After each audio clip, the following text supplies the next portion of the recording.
할렐루야. 하나님의 은혜와 평강이 여러분 가운데 함께하기를 원합니다. 연일 폭염 속에서 얼마나 고생이 많으십니까? 그럼에도 불구하고 우리 교회에서는 우리 수련회를 또 성경학교를 여는 가운데 있습니다. 제가 지지난주가 되네요 벌써. 지지난주 금요일 날 기도하면서 하나님 너무 덥습니다. 이래서 어떻게 수련회를 하겠습니까? 그래도 소낙비는 좀 내려주셔야 될 것 같습니다 하고서 시간까지 정해갖고 좀 내려주십시오 라고 했는데, 집회 시간 한 1시간 내지 2시간 전에는 내려주셔야 될 것 같습니다 라고 했는데, 첫째 날은 안 들어주시더니 둘째 날은 시간은 좀 안 지켜주시더라고요. 한 서너 시간 전에 내려주셨더라고요. 엄청나게 내려주셔갖고, 그래서 한풀 꺾인 상태에서 우리 수련회를 가지게 된데 하나님께 영광을 돌립니다. 덥고 힘들다 보니까 우리의 마음도 또 저도 육체가 조금 이렇게 깔아앉는 느낌들을 많이 가져요. 그래서 이래서는 안 되는데라고 하는데, 오늘 제가 예배 전에 인상을 쫙 한번 살폈어요. 그랬더니 제가 쏙 스치면서도 조금 눈이 예리해 갖고, 눈은 적어도 기능은 좋습니다. 그래서 잘 보는데 지쳐 있는 분들이 꽤 있는 것 같아요.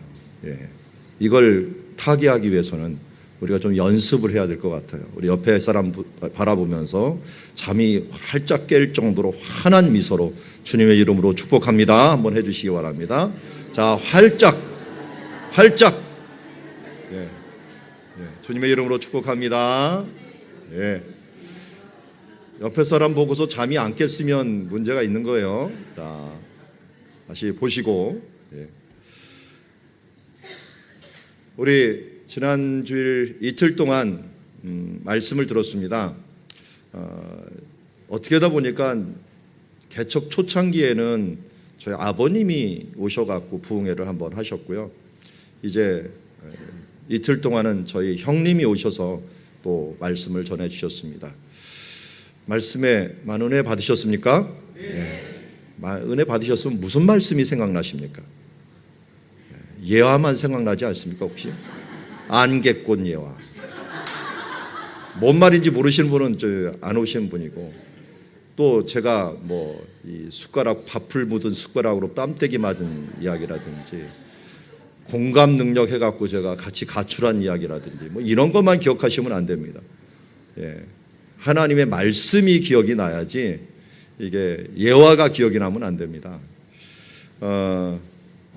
어쨌든 우리가 은혜롭게 기쁜 마음으로 하나님의 말씀, 특별히 가정을 위하여 기도하고 가정에 초점을 맞춰서 말씀을 들어왔습니다.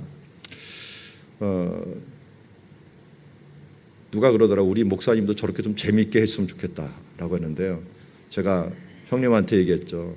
사람들이 참 재밌어합니다 그랬더니 나도 교회 가면 재미없다 그러더라고요. 저도 다른 데 가면 재밌어요. 그 어쩌다 재밌게 하는 거 누가 못해. 그런데 매주 만나는 사람은 어떻게 재밌게 하냐고요. 좀 기대를 좀 낮추시면, 어쩌다 제가 조금만 얘기하더라도 목사님 저 수준에 저런 얘기를 하다니 이렇게 해갖고 좀 기쁘게 받을 수 있는 줄 믿습니다. 자, 건강한 가정교회를 위한 우리 쇠마교육이라고 하는, 요새 쇠마라는 말이 많이 나오고 또 유대인 교육이 많이 뜨고 있는데, 제가 이제 신명기 말씀을 많이 가르쳤어요. 그런데 이 주제를 가지고 말씀을 해야 되나만 고민을 했는데 너무 잘하는 말씀이야. 그리고 제가 이걸 수백 번은 얘기한 것 같아요. 근데 우리 교회에서는 얘기했는지 안 했는지를 제가 확신이 안 서갖고 다시 한번 리마인딩을 하지만, 그러나 어차피 하나님의 말씀은 수천 번 수만 번 읽어도 그때마다 주어지는 하나님의 감동이 틀린 줄 믿습니다. 오늘도 우리가 가정을 생각하면서 특별히 어떻게 이 가정을 살리고 어떻게 가정을 세워야 되는가, 그의 관건은 이 가정을 왜 하나님께 주셨는가 하는 것에 가장 큰 거는 아마 가정의 신앙 교육을 통해서 우리의 미래가 계속적으로 이어주게 하는 하나님의 그 뜻이 있지 않는가 하는 생각을 가져서 이 말씀을 다시 한번 생각하게 되었습니다. 우리 제목을 같이 한번 읽어볼까요? 시작. 가정 신앙 교육이 우리의 미래다. 아멘. 우리 기독교인들하고 유대교 사람들하고 또 유대인들하고 우리 한국 사람들하고 또 기독교인들하고 좀 비교하면은 여러 가지가 틀려요. 제가 이스라엘에서 유학을 했잖아요. 근데 유대인들 하면은 여러 가지가 막 탁탁 떠올라요. 유대인 특징이 뭡니까? 라고 물어본다면 유대인들 좀 건방져. 뭔 자신감이 그렇게 커갖고 막 소리를 이렇게 빽빽 지르는지 들어가면은요. 우리 여기 최은화 선교사님도 있지만 뭔 소리를 이렇게 지르면서 얘기를 해요. 그래서 깜짝깜짝 놀라요. 조용한 사람들은 거기서 말할 정도로. 그리고 얘기를 할 때 뭐 싸워. 그리고 뭔 자기가 원하는 걸 얻어내기 갖고 막 다투듯이 얘기를 하는. 좀 시끄럽다. 그리고 제가 맨 처음 이스라엘 방문했을 때 이 이집트에서 이스라엘로 딱 넘어가는 그 순간 이런 천국도 있구나. 왜냐하면 이집트는 풀 한 포기가 안 키워요. 그런데 이스라엘 국경을 딱 넘는데 잔디밭이 쫙 펼쳐져 있는 거예요.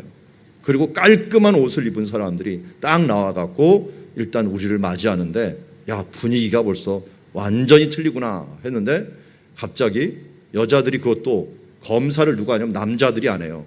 여자들이 국경에서 딱 검사를 하는데 말을 조금 하기 시작하니 그때 갑자기 놀랐어요.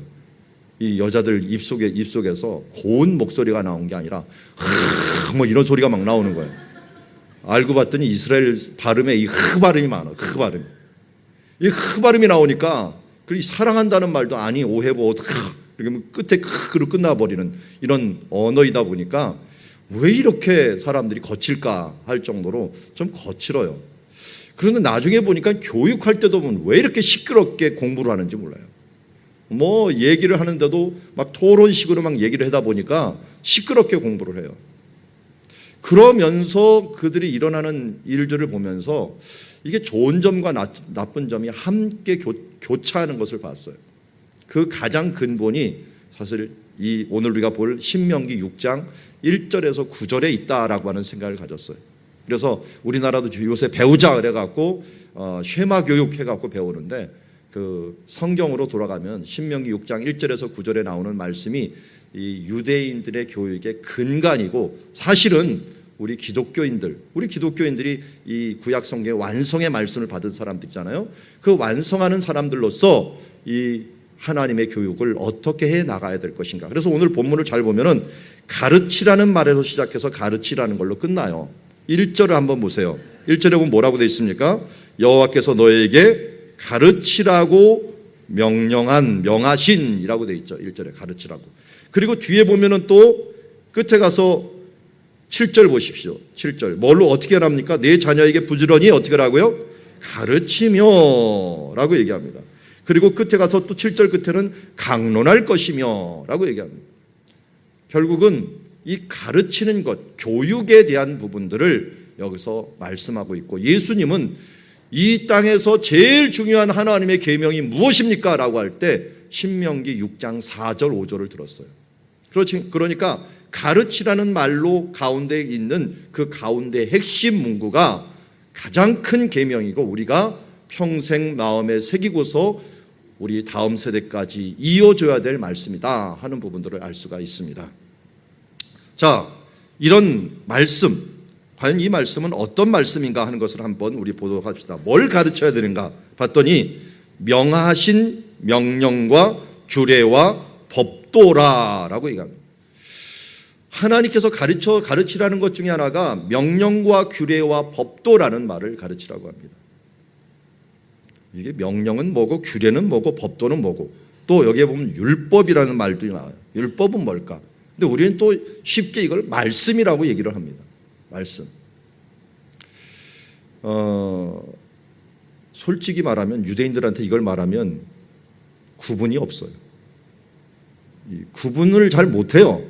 못하는데도 이렇게 명령, 규례, 법도, 율법, 말씀 이렇게 얘기를 하게 됩니다. 왜 그러냐면 왜 단어가 많습니까? 우리나라도 마찬가지죠. 우리나라도 중요하게 여기는 것은 단어를 세분화시켰어요. 우리나라 유교 시대 때 뭘 중요시 여겼죠? 서열 관계들, 인척 관계들 이런 것들을 굉장히 중요시 여기고 예의에 필요한 용어들 이런 부분들이 보면은 굉장히 단어가 많아요. 이스라엘 단어에서 제일 간단한 것 중에 하나가 아들, 딸, 아버지, 엄마, 이게 단어가 하나인데요. 아들 그러는데 아들이 뭐도 포함되냐면 손자도 되고 증손자도 되고 증증손자 되고 자손도 돼요. 딸 그러면 딸도 되고 손녀도 되고 이게 다 돼요. 아버지, 아바라고 하는 단어 되면 할아버지도 되고 증조할아버지도 되고 다 돼요. 그러니까 단어가 하나밖에 없어요. 뭐를 안 따진다는 거예요. 이게 서로 서열을 안 따진다는 거예요. 위아래를 따지지 별로 않는다는 것을, 사람들 간에 그런 것들을 그렇게 중요시 여기지 않는다. 그러니까 뭐도 없냐? 존댓말도 없는 거예요. 그러니까 함부로 우리는 감히 하나님 앞에 축복합니다. 이거 누가 하나님을 축복해요? 그런데 이스라엘 말에는 축복하다는 말이 하나님께도 축복한다라고 또 아랫사람한테도 축복한다고 똑같은 단어를 쓰는 것을 보게 됩니다. 이처럼 우리가 중요시 여기는 게 틀리다 보니까 단어가 세분화되어 있으면 그것은 분명히 그 시대 그 민족에게 중요하게 여기는 것이다 라고 할 수 있어요. 여기 왜 그걸 설명하고 있습니까? 하나님의 말씀을 세분화시키고 있어요. 그래서 일반적으로 토라라고 부르는 하나님의 율법, 그러면 일반적인 율법을 다 이야기를 합니다. 그러나 명령, 그러면 뭐 세분화시키다 보면 율법이나 명령이나 때로는 혼동해서 쓰긴 하지만 조금 더 세분화시킨다면 명령은 그야말로 명령, 하지 말라, 하라라고 하는 십계명과 같은 말씀을 의미합니다. 내 부모를 공경하라, 내 우상을 만들지 말라, 이런 것들이 명령이죠. 명령. 그리고 또한 그 뒤에 있는 규례라고 하는 후카라고 불리는 이런 말씀은 율례로도 번역을 해놨어요.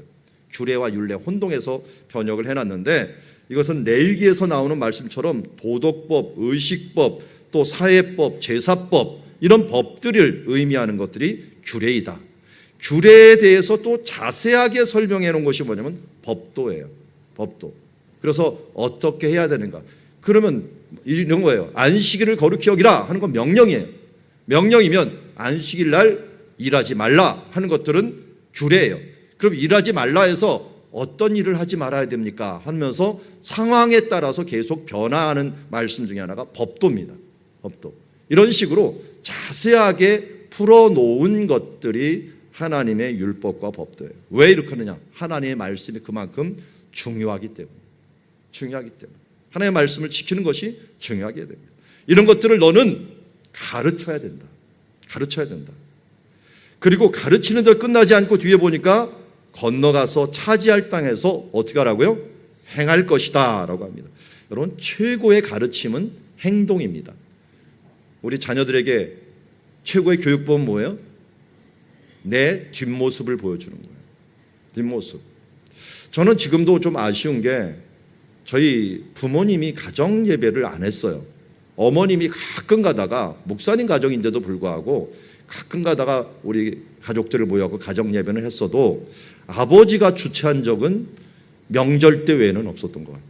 명절 예배 때 외에는 없었던 것 같아요. 그런데 저희 아버님이 기독교 문화 가운데 살지 않고 중간에 예수 그리스도를 믿다 보니까 이 유교적인 사회에서 자녀들하고 만나갖고 뭘 하는 것을 좀 멋쩍어 하셨어요. 저하고 비슷한 세대들은 아마 그런 아버지 밑에서 자랐을 거예요.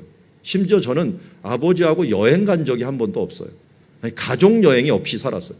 뭐만 갔을까요? 가족 수련회. 교회에서 가는 수련회. 이게 우리 가족 여행이에요. 가족 여행. 이렇게만 살았던 그 시대는 여행이라는 거 꿈꾸고 이런 것들을 꿈꾸는 세대가 아니었죠. 그렇지만 어쨌든 그런 사회다 보니까 가정 안에서 교육이라고 하는 부분들이 제대로 이루어지지 않아서 참 우리 시대의 불행은 바로 여기에 있는 것 같아요. 너무 농경사회에서 산업사회로 딱 넘어오다 보니까 아버지의 역할이 돈 벌고 바쁘다 보니까 자녀들하고 대화하거나 또 교육하거나 하는 그런 세대가 아니에요. 농경사회만 하더라도 해가 지면 할 일이 없으니까 그 안에서 교육이 일어나고 밥상 교육이 일어났는데도 불구하고 산업사회가 되니까 어떻게 됩니까? 새벽같이 나가니까 자녀들하고 밥을 먹을 일도 없고요. 늦게 들어오니까 애들을 볼 일도 없어요. 그러니까 교육이 일어나지 않는 거예요. 그러니까 뭔가 이 시대부터 사회가 성경하고 다른 삐끄덕거리는 사회로 만들어지면서 지금은 어떤 풍문까지 들어가느냐. 아이가 공부 잘하려면은 할아버지의 재력과 엄마의 정보력과 그다음 뭐라고요? 아빠의 무관심이 있어야 된다라고 하는 이 아버지의 무관심이 있어야지 애들이 공부를 잘한다는 이런 사회로 지금 변질이 돼 있는 이런 모습이 과연 정상인가? 성경의 기준으로 의하면 비정상이다라고 얘기하고 있습니다. 이걸 빨리 회복하지 않으면 우리의 미래가 없습니다. 사실은 미래가 없어요. 외국 제가 유대인들을 보면서 유대인들은 참 미래가 있는 이 종교인들을 보면 참 미래가 있겠다라고 하는 생각이 들면 교육이 가정에서부터 제대로 이루어져요. 제가 우리 교회 그 부교육자들을 대부분 이스라엘에 한 번씩 보내갖고 좀 뒤를 이어서 좀 공부 좀 해오라라고 했는데 갔다 오면은 제가 공부했던 것들에 관심 있는 사람도 있지만 이번에 이수정 목사님 같은 경우는 성경지리 공부 좀 더 해갖고 오십시오 했더니 그걸 공부한 게 아니라 유대인 교육을 보면서 깜짝 놀랐나 봐요. 야, 이 기독교인들은 이렇게다가 100년, 200년 가다가는 기독교가 없어지겠다. 왜냐하면 교회 교육만 있지 가정 교육이 없어진 거예요. 가정에 있는 기독교 교육이 없어져 버려요. 매일 바쁘게 돌아가면서 교육이 없어져 버렸어요. 그러면서 유대인들을 봤는데 유대인들의 가정을 방문하고 그걸 보면서 유대인들 가운데서는 이 가정 교육이 근간이 됐기 때문에 2000년을 이어올 수 있는 힘이 되었다는 것을 알게 되었어요. 그래서 나름대로 유대인 교육들을 많이 연구하고 저보고도 정보를 주고 이런 것들이 있습니다라고 이야기하는 것을 들었습니다. 저도 시간이 지날수록 과연 이 사회의 문제점이 무엇일까라는 생각을 가져요. 여러분, 우리나라가 1위 하는 게 여러 가지가 있지만 불명예 실현 1위가 뭡니까? 자살률이에요. 자살률. 전직 대통령도 죽고 그렇게 진보 성향에 앞장서 있는 분들도 죽고 왜 노씨 가족들만 이렇게 죽는지 모르겠어요. 노아의 후손이라고 하면서 왜 이렇게 스스로 목숨을 끊고 하나님 앞에서 불경스러운 일을 하는지 모르겠어요. 여러분, 이런 일들은 그리스도인으로서는 절대 있으면 안 됩니다. 왜 그럽니까? 하나님의 주권을 부인하는 행위입니다.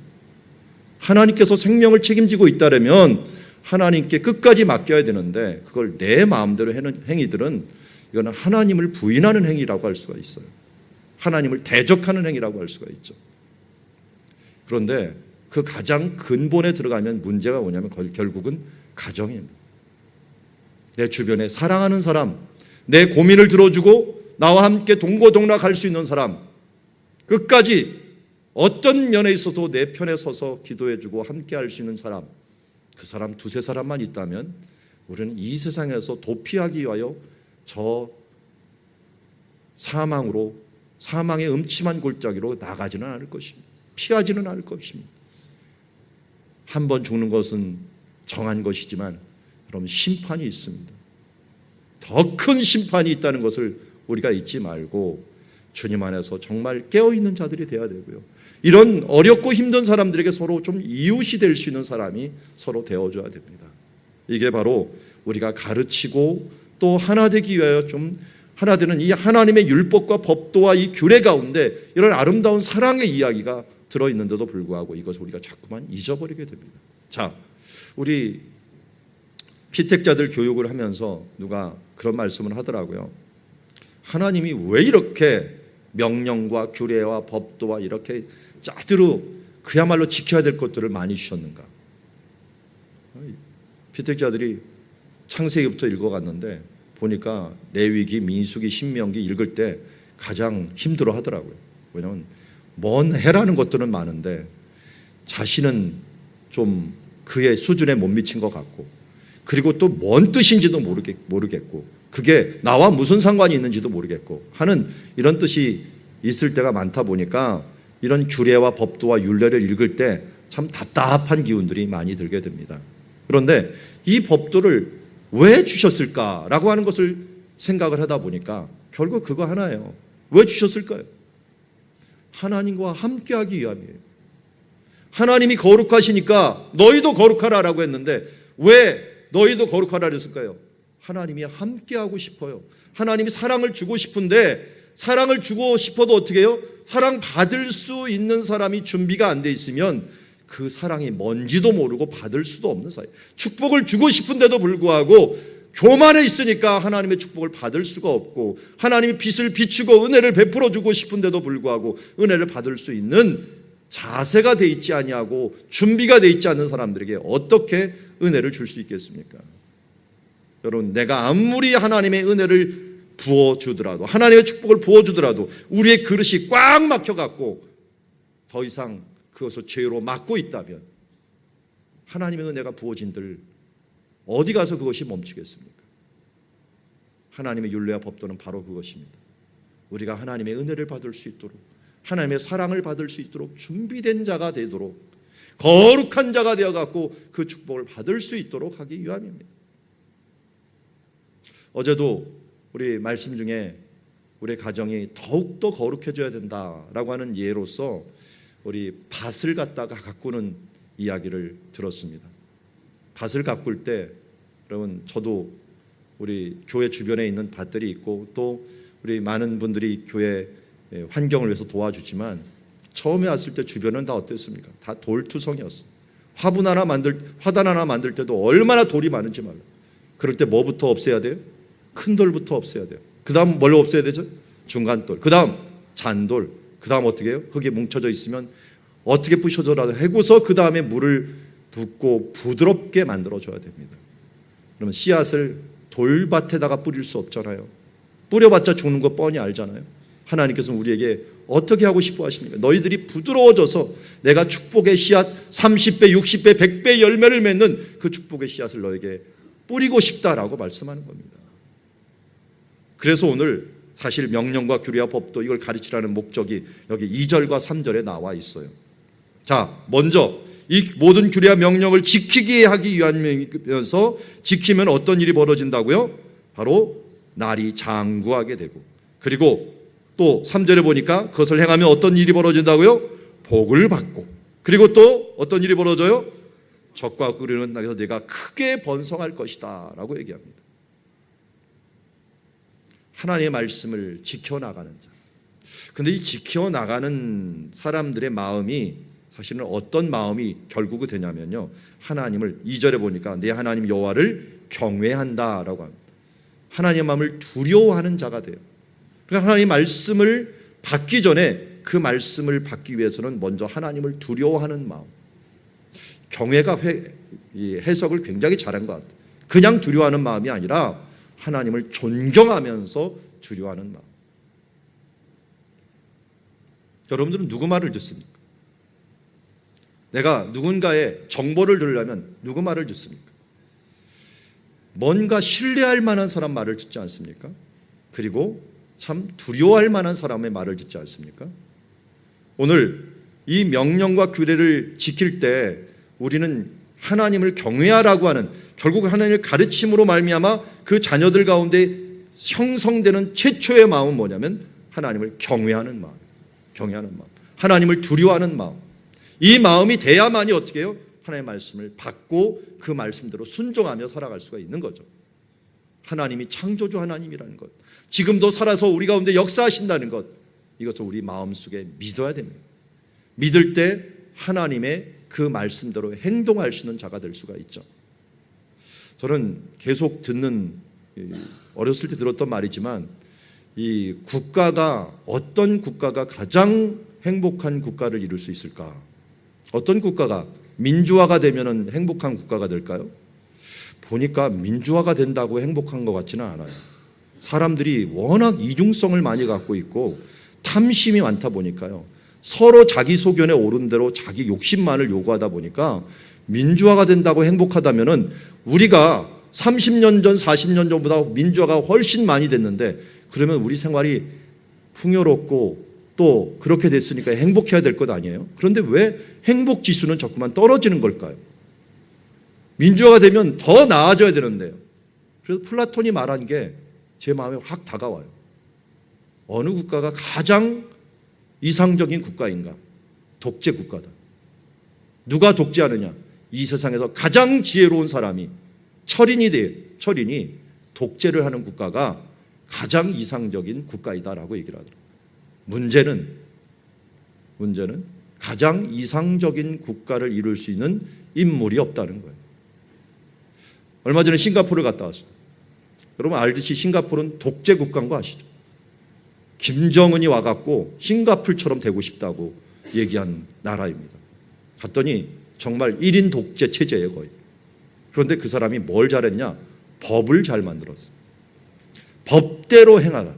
그래서 법을 완벽하게 하고 자기도 실천하고 모든 사람들이 실천하도록 법을 아주 철저하게 만들어놨어요. 그래서 길거리 가다가 껌 씹으면 뭐 100만 원 뭐 이런 식으로 벌금을 막 매겨놓고요. 어들 이 마약 소지하면 무조건 사형이야. 소지만 해도 사형이야. 겁이 나서 거기서 못할 정도로 법을 갖다가 엄청나게 강화를 시켜놨어요.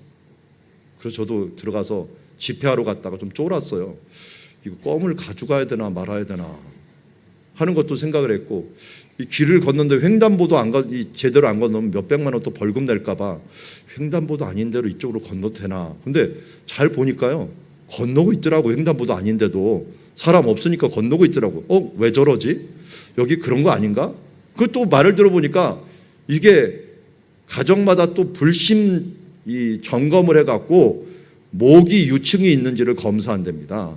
집집마다 서랍을 열어갖고 뒤를 보고 막 해갖고 위생관리를 각 가정에서 제대로 했는지, 안 하면 벌금을 낸답니다. 왜? 모기 없는 이 열대 적도 지역이니까요. 모기 없는 지역을 이루기 위해 갖고 그런 통제까지 한다는 거예요. 이건 공산국가보다도 더 빡빡한 법을 만들어놨어요. 근데 거기 와서 현지인들하고 얘기하면서 들었더니요, 이게 법을 아무리 만들어놔도 지네들끼리 또 꿍짝꿍짝 해갖고 좋은 건 자기네들끼리 먹고 있더라고요. 그래서 무슨 인터넷을 한다든지 무슨 사업을 하면 또 일가 친척들이 그것을 다 먹고 있고 주도권을 잡고 있고 하는 모습들을 바라보면서 인간이 다스리는 한도 내에서는 이게 완전한 철인이 없고 완전한 사람이 없다 하는 것을 알게 되었습니다.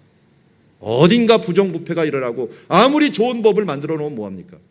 또 그 뒤로 가서 자기네 이익을 취하려는 이 탐욕이 인간이 더 많기 때문에 결국은 이 교육이 제대로 먹히질 않는다.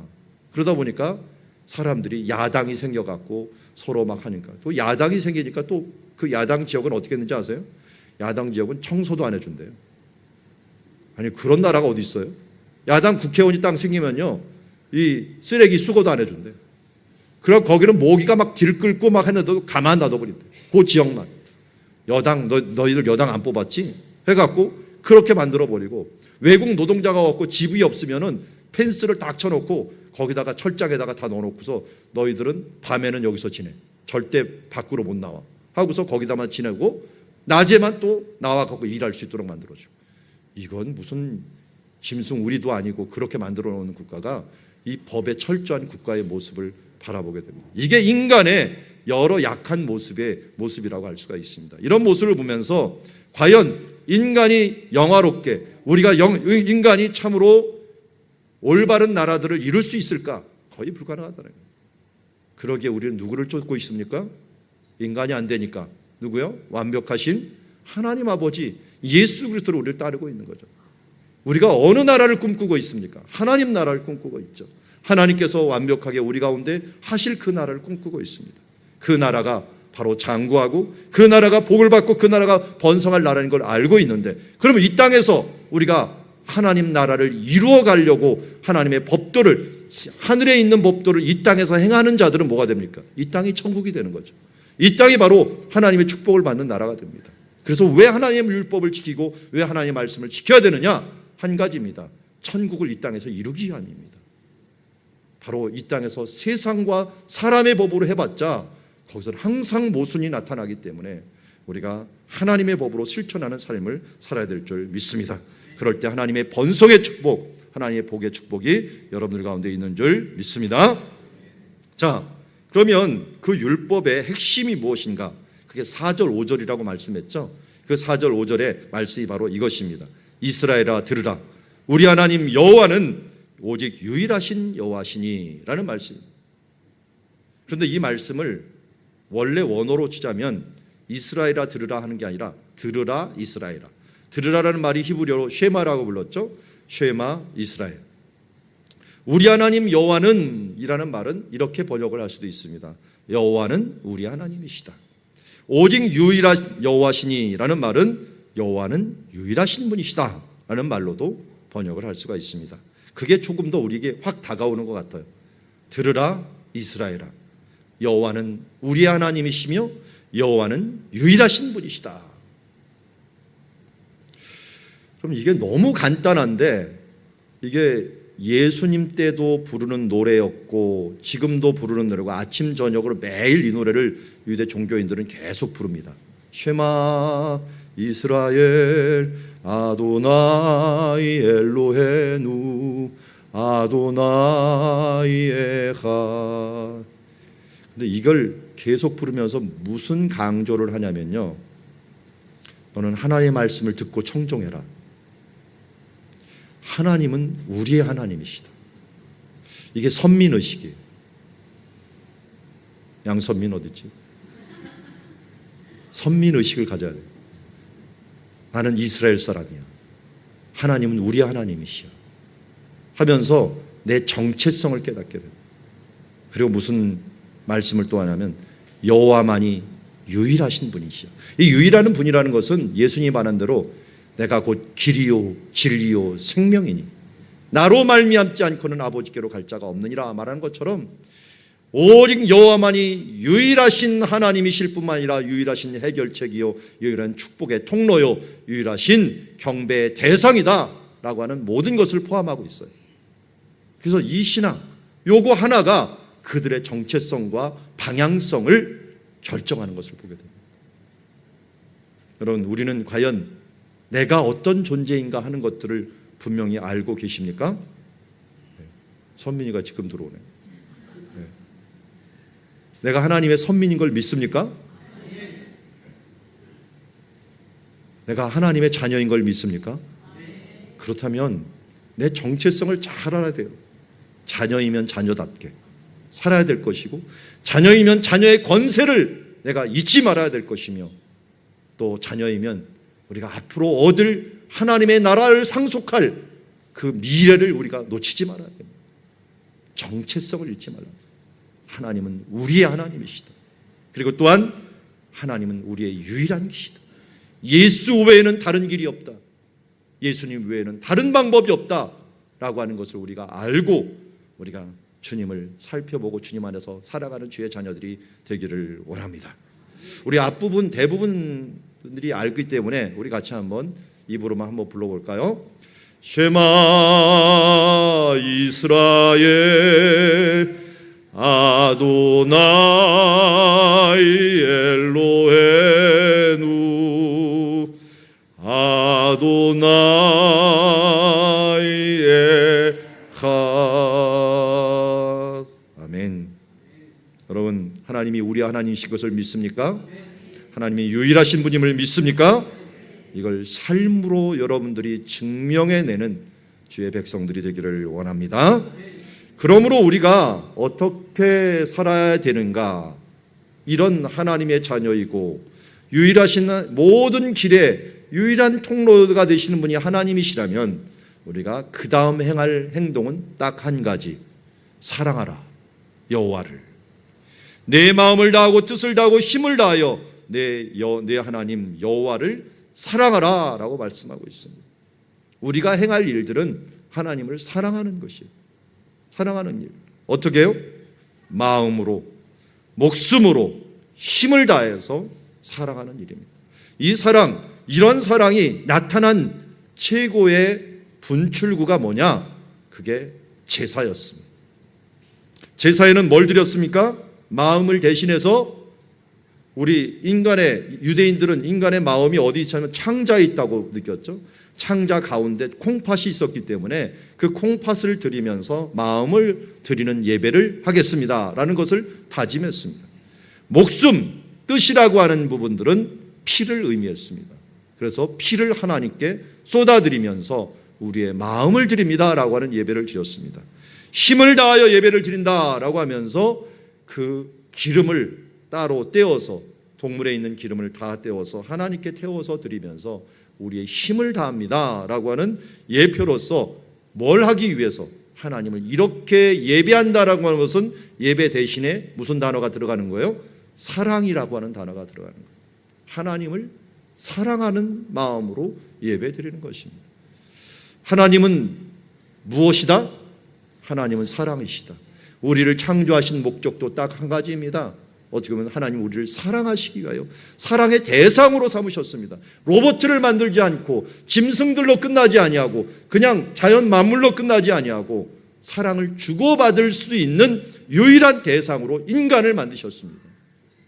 사랑을 주고서 끝나는 게 아니라 좀 나도 너희들이 사랑을 줬으니 나에게도 한번 사랑을 할 수 있는, 그것도 그냥 사랑이 아닌 자발적인 사랑을 한번 내가 받기를 원한다. 그것이 내가 받을 가장 큰 영광이다 해서 그 사랑을 하나님 앞에 드리는 예배를 드리기를 원하는, 그러니까 하나님께서 결국 우리를 만드신 목적은 하나님을 예배하기 위함이요 하나님을 사랑하기 위함, 그냥 사랑이 아니라 그 사랑을 충분히 받고 그 사랑에 감동하여서 하나님을 찬양하는, 하나님을 사랑하는 그런 예배자로서 우리를 세운 줄 믿습니다. 여러분, 하나님을 가장 크게 사랑하는 방법은 뭐냐면 이렇게 함께 나와 하나님을 진심으로 마음을 다하고 목숨을 다하고 힘을 다해서 예배하고 경배하고 우리의 모든 것을 드려 주님을 바라보는 그 순간이 뭐예요? 하나님께서 가장 기뻐하고 내가 너로부터 사랑을 받고 있구나 하는 그 순간이라는 걸 잊지 말아야 될 줄 믿습니다. 그래서 우리가 예배하는 모습이 있어야 됩니다. 근데 이 예배가요, 우리 창세기를 보았잖아요. 언제부터 어떻게 시작이 되었습니까? 아담의 가정부터 시작이 되었습니다. 아브라함의 가정부터 시작이 되었습니다. 이삭의 가정부터 시작이 되었습니다. 야곱의 가정부터 시작했습니다. 이 소그룹 가정이, 건강한 가정이 결국은 신앙의 대를 이을 수 있는 가정이 되었다는 거예요. 그래서 가장 작은 것부터 건강해야 돼요. 크게 이렇게 모여서 하나님 앞에 예배 드리는 것들은 사실은 이 예배를 통해서 여러분들의 가정에 은혜가 임하고 여러분들의 가정이 은혜를 받은 것도 함께 나와서 하나님 앞에 온전한 예배를 드리고 하면서 함께 호흡이 있어야 되지 정말 예배가 되는 거지. 실컷 여기서 예배 끝나고 나서 가정에 가서는 어떤 예배도 없고 어떤 느낌도 없는 그런 모습으로 사다 하면 이건 가짜 예배입니다. 그냥 형식적인 예배라고 할 수가 있죠. 그리고 이 예배가 영화롭게 되기 위해서는 가정에서, 삶의 현장에서 여러분들이 예배자로서 온전하게 드려진 상태에서 함께 드려질 때 온전한 예배자가 될 수가 있습니다. 여러분, 그러기에 가정에서 함께하는 예배를 꼭 가지십시오. 연초에 제가 말씀을 드릴 때 가정 예배를 드리자라고 했는데, 가정 예배 함께 모여서 식사하고 나누고 은혜를 나누는 그런 아름다운 공동체, 여러분 꼭 꿈꾸시고 이루시는 삶들을 이뤄가기를 원합니다. 산업사회라고 바쁘다고 도저히 만날 시간 없다고 그럴 수도 있습니다. 저희도 시간이 안 되더라고요. 이 부모하고 자녀들하고 사이클이 틀려요.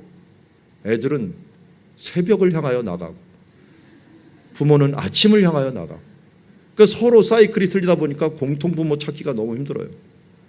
저희도 금요기도회 끝나고서 가정예배를 드리는데 저는 조금 시간이 지나면 지날수록 졸려오는데 애들은 시간이 지나서 정신이 말똥말똥해져요. 이게 서로 틀려요. 그래도 어떻게 합니까? 어떻게든지 시간을 맞춰서 함께 모여서 식사하고 얘기하고 또 기도 제목을 나누고 하루에 한 주간의 이야기를 나누는 그 공동체, 그 공동체를 먼저 이루어 가야만이 우리가 온전한 예배자의 모습으로 서 나갈 수가 있다는 걸 잊지 마시고, 바로 그게 뭡니까? 하나님을 사랑하는 행위다. 가정이 함께 모여서 하나님 은혜를 함께 나누고 또 서로 기도해주고 하는 것이 뭡니까? 그것이 하나님을 사랑하는 방법입니다. 그것이 예배가 하나님을 사랑하는 방법이다 하는 것을 알고 우리의 가정 속에서 예배를 회복하며 내가 어떤 존재인가, 우리 가정이 어떤 가정인가 하는 이 정체성을 잊지 않고 하나님을 경외하는 가정, 하나님을 두려워하고 하나님을 존중하는 가정이 되어서 복받는 가정들이 모두 되기를 주의 이름으로 축원합니다. 자, 이를 위해서 또다시 얘기합니다. 어떻게 하래요? 부지런히 가르치라. 언제? 그럼 언제 하나님의 말씀을 좀 예배하고 경배해야 됩니까? 집에 앉을 때든지 길을 갈 때든지 누웠을 때든지 일어날 때든지 이걸 다른 말로 하면 한마디로 언제나 때를 얻든지 못 얻든지 복음을 전하듯이 때를 얻든지 못 얻든지 하나님을 경외하는 걸 가르치고 하나님의 말씀의 모습을 보여줘야 됩니다. 그래도 저는 감사한 게 아버님이 늦게 믿었고 기독교 가정에 안 자라도 제가 뒷모습을 봤어요. 아버님이 좀 성격이 독특하신 분이시기도 했고 괴팍하신 부분들이 있었지만 제가 지금도 존경하는 것들은 참 열심히셨다. 그리고 진실하셨다라는 거예요. 당신의 표가 진실한 신자가 되자. 저도 그걸 통해서 성실이라는 걸 배웠어요. 성실.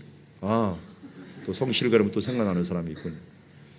이름을 다 잘 줘야 될 것 같아요. 뭐 얘기할 때마다 생각이 나네요. 여러분, 뒷모습을 잘 보여주십시오. 우리의 뒷모습, 우리가 어떻게 살아가는가를 보여주면서 우리 부모님이야말로 내 멘토다. 우리 부모님이야말로 내가 본받아야 될 대상이다라고 하는 모습으로 내가 살아가야 되지 않겠습니까? 가까운 사람들에게 인정 못 받는 사람이 어떻게 다른 사회에서 인정받는 사람으로 설 수 있겠습니까? 또 주의하고 또 깨워서 항상 내 안에서 부지런히 가르치기 위해서 내 삶이 뭐예요? 여기 6절에 보니까 명하신 말씀을 네가 먼저 어떻게 하라고요? 마음에 새기라는 거예요. 마음에 새기고 이 마음에 잘 새기기 위해서 어떻게 해요? 가르치라는 거예요. 부지런히 가르치면 내가 알게 됩니다. 제가 한국에서는 뭐 자랑이 아니고요. 한국에서는 성경 지리에 대해서는 제가 가장 많이 아는 편에 해당할 겁니다. 왜 그러냐면 성경 지리를 제일 많이 가르치기 때문에. 다른 어떤 사람보다도 제가 이 학교에서 많이 가르칩니다. 그러다 보니까 가르치면서 뭘 알게 되냐면 잊어버리질 않아요. 잊어버릴 만하면 또 가르치고 잊어버릴 만하면 또 가르치고 그러면서 또 날카로운 질문 하나 나오면은 그 질문 때문에 또 한번 살펴보고 그러면서 보충되는 게 어마어마하더라고요. 하나님 안에서 제가 설교자로서 말씀 전하는 자로서 서는 것들이 엄청 부담스럽지만 또한 엄청 행복합니다.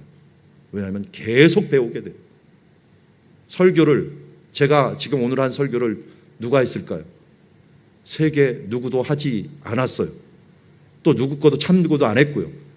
그러면 어떻게 해요? 새로 창조를 해야 돼요. 그럼 내가 새로 공부를 해야 돼요. 그러니까 목회자는 평생 공부를 해요. 평생 공부를 하니까 새로운 말씀들을 또 공부하니까 때로는 행복한 것도 있어요. 부담이 되지만 행복해요. 왜? 계속 배워나가니까. 마음에 새겨나가니까. 그러다 보면 어떻게 돼요? 좋은 뒷모습을 나도 모르게 보일 수밖에 없는 삶으로 살아가게 됩니다. 여러분, 왜 가르쳐야 됩니까? 가르치다 보면 배우게 되기 때문입니다. 그래서 주변 사람들에게 많이 가르치시고 또 내가 가족이 없는데 라고 생각하시는 분들은 특별히 교사를 하셔야 돼요. 교사를 해갖고 남들에게 또 가르쳐주는 일들을 하셔야 돼요. 그리스에서 제가 유학할 때 어떤 분이 가족이 없어요. 그분이 주일학교 교사를 근속을 계속 하더라고요. 나중에 그 목사님이 아니 제가 가족의 달이 되고 부모 교육을 하고 할 때마다 저분이 항상 마음에 걸려갖고 그분한테 제가 이번에도 가족주일이어서 민망하게 또 가족에 대해서 얘기해야 되겠습니다. 아예 양해를 구하려고 하는데 목사님 그러지 마세요. 나는 이미 정했어요. 제가 가족으로 삼는 사람, 내가 가르치는 자녀들, 내가 가족으로 정했습니다. 그런 마음으로 전하고 있습니다. 라고 하는 마음을 들었을 때 위로가 되었다는 말을 들었습니다. 여러분, 우리는 지금 예수 안에서 한 가족인 줄 믿습니다. 그뿐만 아니라 또한 피로 맺어준 가족들도 우리의 가족인 줄 믿습니다. 주님 안에서 부지런히 가르치고 말씀을 강론하는 자가 되십시오. 앞에 보십시오. 유대인들이 지금 누가 가르치고 있어요? 아버지가 가르치고 있어요. 사실은 가르치라는 대상이 남성입니다. 남성. 그래서 남자들이 옆에 가르치고 여기 가운데 있는 사진인데 이게 성인식을 하는 과정이에요. 성인식은 뭐냐면 성경 말씀을 스스로 읽을 수 있는 만 13세가 되실 때 성인식을 합니다. 우리는 과연 누가 성인입니까? 누가 성인이 됐다고 할 수 있습니까? 하나님의 말씀을 듣고 깨달을 수 있는 그런 나이가 되었을 때 우리가 하나님께서 인정받는 성인이 될 수가 있다는 거예요. 자, 이것을 이스라엘에서는 문화로 만들어 놨어요. 문화를 어떻게 만들었느냐? 내 손목에 메고 기호를 삼으며 또 미간에 붙여 표로 삼고 내 집 문설주와 바깥문에 기록할지어다. 그럼 유대인들이 새벽 기도가 있을까요? 없을까요? 있어요. 새벽 기도가. 그래, 그 새벽 기도 갈 때 이걸 가져가. 이렇게 요거까지 가져가는 거예요. 이렇게 가져가요. 이렇게 뭘 가져가나 이렇게 봤더니 이거 첫 번째 요거는 기도숄이에요. 기도숄로 해갖고 이걸 가지고 덮어서 머리를 이렇게 두르고서 기도를 합니다. 뭐 제가 성경 공부할 때 많이 보여줬으니까 아시겠죠? 아이고 힘드네요. 자, 이렇게 해갖고 두르고서 이렇게 기도하고요. 애들을 축복할 때도 이 휘장 안으로 들여오게 해요. 해서 쉐마 이스라엘 하면서 아이들을 축복하기도 합니다. 이게 그러니까 하나님의 장막이라고 생각하는 거예요. 장막으로 생각하고 이 밑에 보면은 옷술이 있어요.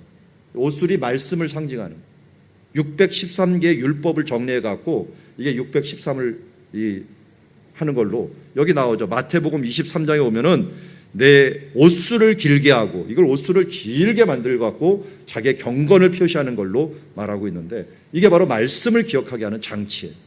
문화로 만들었어요. 아니 하나님이 문화로 주어진 거예요. 그리고 여기에 담겨 있는 것들을 새벽 기도 가면서 꼭 가져가면서 뭘 하느냐, 여기 지금 이 사람이 이마에 한 거 있죠. 이마에 한 것들, 그리고 손목에 매는 것들 해서 이 부분들을 손목에 하나 하고 이마에 하고서 요 안에 뭐가 들어가 있냐면 여기 지금 글씨가 써 있는 신명기 6장 1절에서 9절에 있는 말씀이 기록되어 있어요. 그 말씀을 기록하면서 너는 쉐마 이스라엘 아도나이 엘로헤노 아도나이, 하나님은 우리 하나님이시다. 하나님은 유일하신 분이시다. 그러면 너는 그분을 사랑하라. 마음을 다하고 성품을 다하고 힘을 다하여서 주님을 사랑하는 삶을 살아라 하는 것들을 계속적으로 기억하도록 그들에게 말씀 교육을 하고 있어요. 그뿐만 아닙니다. 내 집의 문설주에 이런 쉐마라고 하는 앞자를 써갖고 문에다가 꼭 붙여놓습니다. 이스라엘 가신 분들은 뭐 다 봤죠. 호텔이나 모든 방에다 이거를 방 들어가는 입구에다 다 붙여놓습니다. 그리고 이 안에다가 그 쉐마 이스라엘 말씀을 넣어갖고 너희의 계명, 제일 큰 계명으로 삼고 쉐마 이스라엘 이 아도나이 엘로헤누 아도나이 에카드라고 하는 이 신앙을 가지고 살아갈 수 있도록 계속적으로 만들어줍니다. 문화가 있어요. 여러분들은 어떤 문화가 있습니까? 집에 가면은 혹시 성구가 내가 좋아하는 성구, 우리의 변화시킬 수 있는 성구가 몇 개나 있습니까? 이게 문화인데 그리스도인의 문화, 이런 문화로서 부지런히 가르치라는 거예요. 부지런히 가르치라. 가정신앙교육이야말로 우리가 앞으로 가져야 될 최고의 미래입니다. 이 미래, 이 가정교육을 통해서 이 교육을 시켜야 됩니다. 쉐마 이스라엘 아도나이 엘로헤노, 하나님을 사랑하는 삶이 그야말로 어디게 복받는 길이요 번성하는 길이요, 그 말씀을 지키는 것이야말로 앞으로 너희가 번성하는, 크게 번성할 수 있는 길이라고 하는 것들을 가르치라는 겁니다. 여러분 여기 청년들, 그리고 지금 앞으로 인생을 살아가는 분들, 이 말씀을 기억하십시오. 하나님만을 섬기는 길이, 하나님의 말씀을 지키는 길이 결국은 어리석은 것 같고 부족한 것 같고 조금 힘든 것 같지만 이것만이 진리이다. 이것만이 복받는 길이다. 이것만이 번성하는 길이다. 이걸 알고 또 우리 장년들은 끝까지 이것을 기억하도록 부지런히 가르치는 삶을 통하여 우리의 자손 대대로 바로 하나님을 사랑하고 번성하는 축복을 누리는 가정들이 되기를 주의 이름으로 축원합니다. 기도하겠습니다.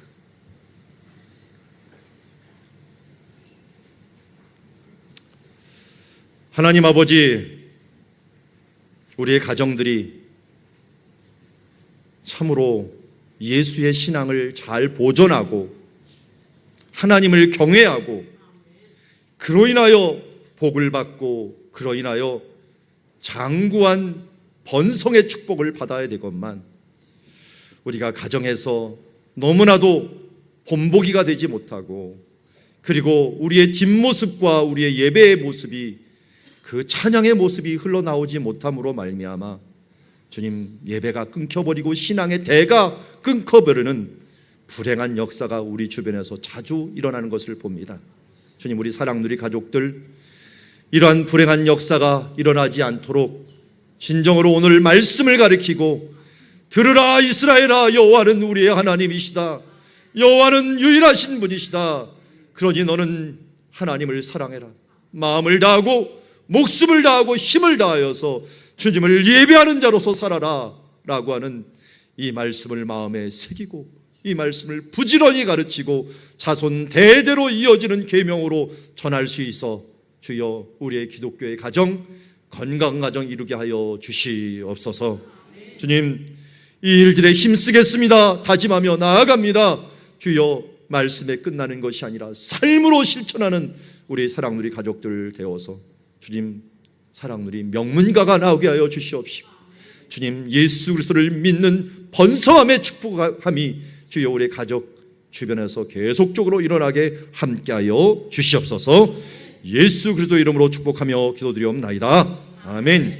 이제는 우리 주 예수 그리스도의 은혜와 하나님 아버지의 극진하신 사랑과 성령의 교통하심이 오늘 예수 그리스도를 믿고 그 말씀대로 행하며 특별히 쉐마 이스라엘, 들으라 이스라엘아, 하나님을 경외하라, 그리고 그분을 사랑하라고 하는 이 계명을 지켜나가기를 부지런히 가르치기를 다짐하는 주의 자녀들에게 이제로부터 영원토록 함께 있을지어다.